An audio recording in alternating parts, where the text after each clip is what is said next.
Hi, Dr. Reagan Robertson, CCO of Productive Dentist Academy here, and I have a question for you.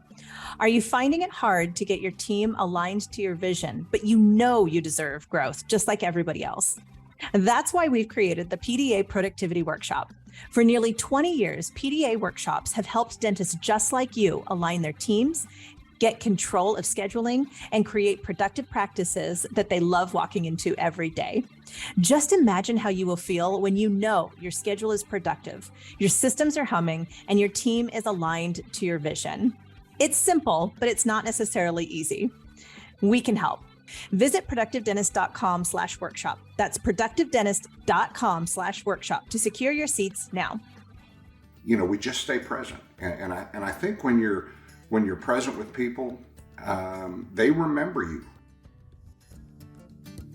Hello, everyone. This is Dr. Bruce B. Baird, and you're listening to the Productive Dentist Podcast. In this podcast, I will give you everything that I've learned over the last 40 years in dentistry, working with thousands of dentists. I'll tell you, it's not that my way is the only way. It's just one that has worked extremely well for me, and I'd love to share that with you, so you too can enjoy the choices and lifestyle that productivity allows. More time for things you love, increased pay, better team relationships, and lowered stress. Let's get into it with this week's episode of the Productive Dentist Podcast.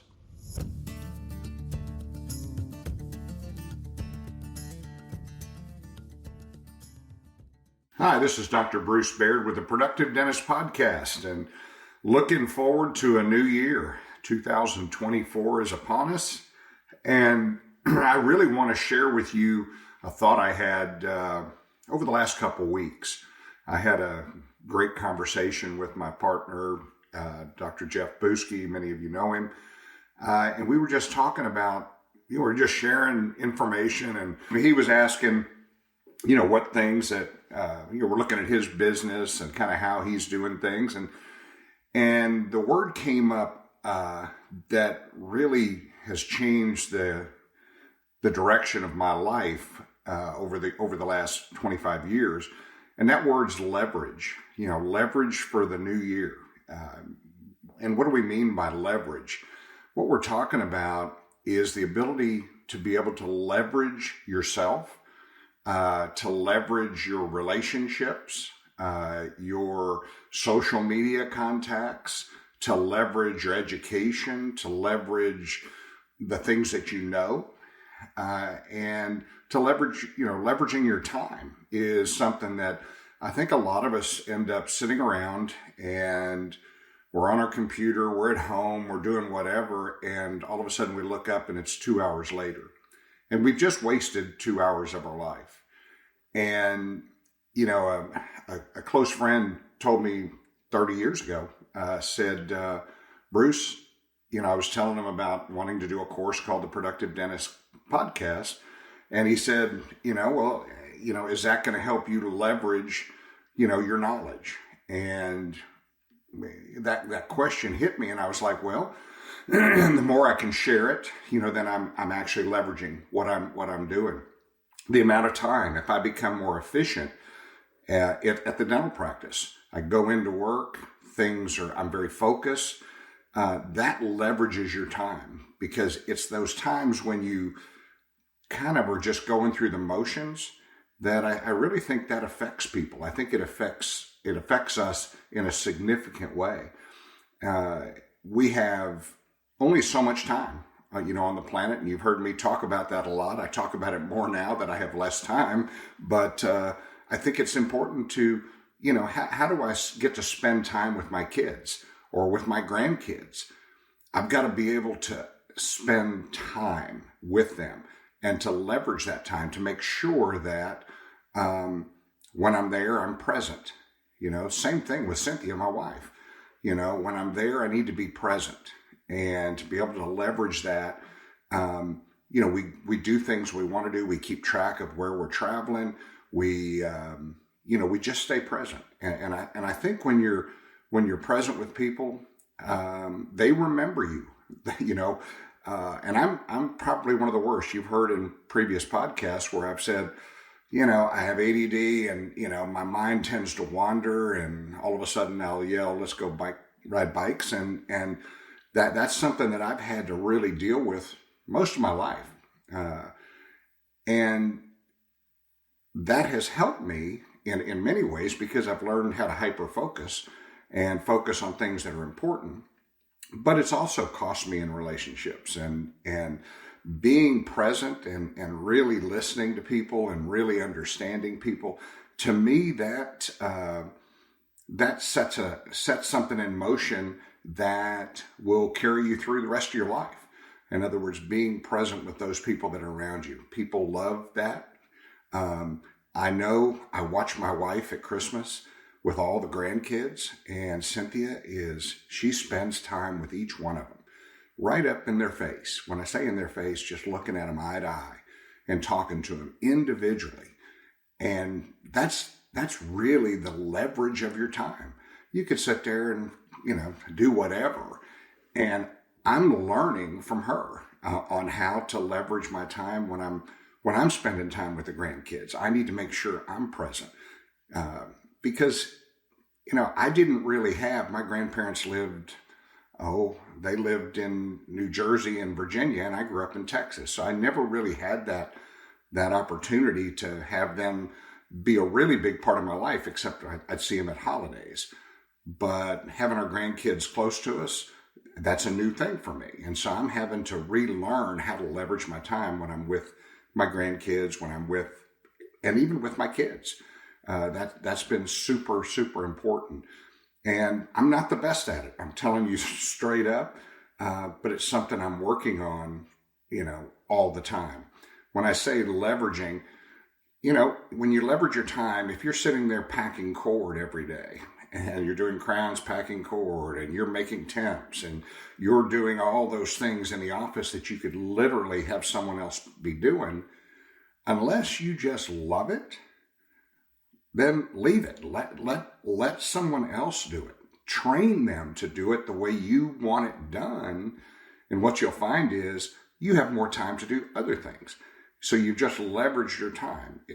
But again, if you enjoy it, then, keep packing cord. But as far as being someone who, and people use the word efficient, and I think that's a good word, but, speed comes up. If I prep a crown quickly, then that's leveraging my time.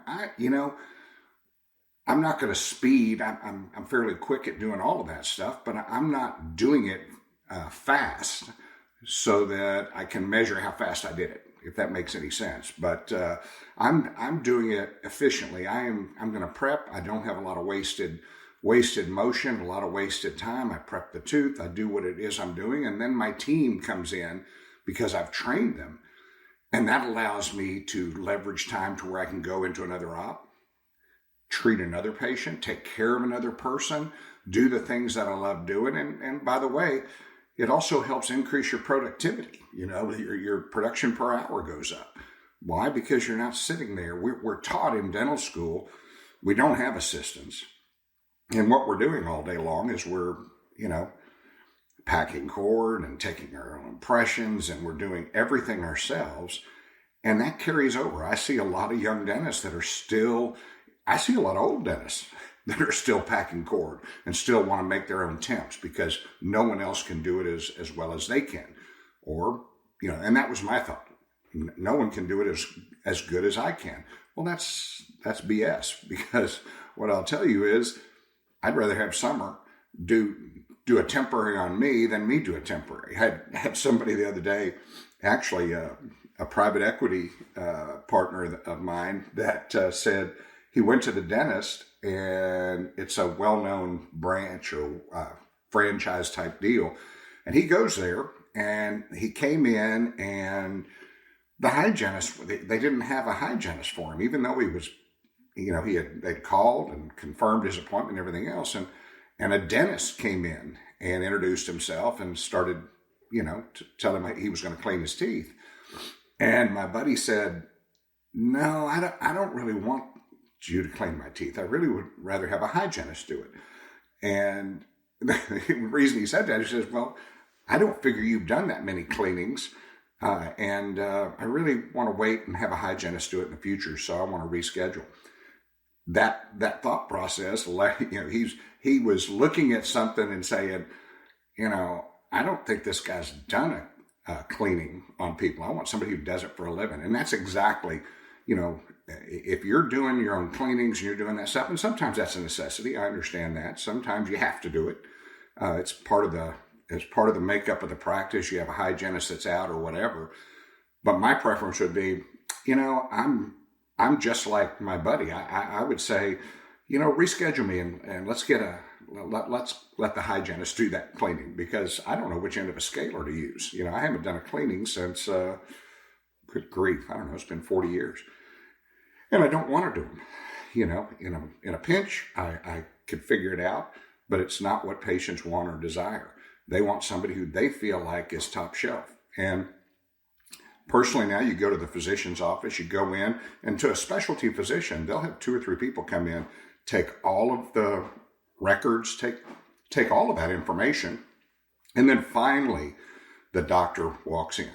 So they're leveraging their time so that when they're being productive, they're being productive. When they're focused, they're very focused. When they go home, they're leveraging their time. They're spending, if you leverage your time so that you spent 30 minutes with your spouse, just literally talking about what their day was like, what everything was going on with them, and that 30 minutes is better than 3 hours sitting on the couch looking at our cell phones. There's no question. And it's something that's really hard, because we're getting so addicted to this technology that we really have to remember, life is about relationships. Life is about that, not just knowledge. Knowledge, you can pick up and Google it and you can pretty well find out anything. And now with artificial intelligence, that's even going to get crazier. It's going to separate us further and further. So I guess my word for this new year, and for myself as well, is I want to leverage my time better. When I'm playing golf with my friends, I want that to be time well spent with my friends. And I'm out playing golf, we're talking to each other and having fun. A lot of times you just go through the motions and it's all about the golf. Golf, I love golf, but it's not an end. It's just a way for me to have relationships with my friends. And I can say that across the board about pretty much everything. When we go out to dinner with friends, I want to make sure that we're able to utilize that time to have serious conversations and to really enjoy, each other and getting to know each other even better. And so anyway, I know that's, some of you may get this. Some of you may say, well, makes sense, Bruce, but I'm already running around like a chicken with my head cut off. Well, that's what I mean. Let's don't do that. Let's reduce stress. And we talk about that at Productive Dentist Academy. Let's reduce stress so that I can be productive. And we go into that in detail about how do I reduce my stress. But the fun things that we get to do in life are all about the relationships we have in life. And the things that we really, truly love. And we're only going to have so much time with our kids. They're going to grow up quickly. Now mine are, I've got them from 20 to 40. And they grow up really quick. And I want to make sure I leverage the time that I have, not just show up at home, in a daze at the end of the day. I have to make sure that I'm spending time with them, and my grandkids the same way. Like I say, I've always been a hard driver. I've always, pushed and pushed, trying to be excellent, trying to do things the best way I knew how. But the one thing that my friend told me years ago, what are you doing to leverage yourself? And I've used that for the last 25 years to 30 years, and it's made all the difference in the world. So anyway, I want to wish you guys a happy holidays, what's left of them, and a really bright new year. Things are happening in dentistry that are exciting, with AI and with just all the new technology and robotics and all this stuff. Dentistry has never been in better position. People are worried about the the consolidation of dentistry, I'll tell you, don't worry about that. And we're going to talk about consolidation more in the next few podcasts. So anyway, have a happy new year. Let's leverage this year. Let's make this year the best ever. So tell your friends about Productive Dentist Podcast, and we'd love for you to vote for us. There is actually a website called Dentawoo, Dentawoo, I believe it is. And you can vote for your favorite podcast, and I'd love for you to put a vote in for us. We just enjoy doing what we do. So thank you guys, and Happy New Year. Thank you for joining me for this episode of the Productive Dentist Podcast. If you found this episode helpful, make sure you subscribe. Pass it along to a friend. Give us a like on iTunes and Spotify, or drop me an email at podcast@productivedentist.com. Don't forget to check out other podcasts from the Productive Dentist Academy at productivedentistpodcast.com. Join me again next week for another episode of the Productive Dentist Podcast.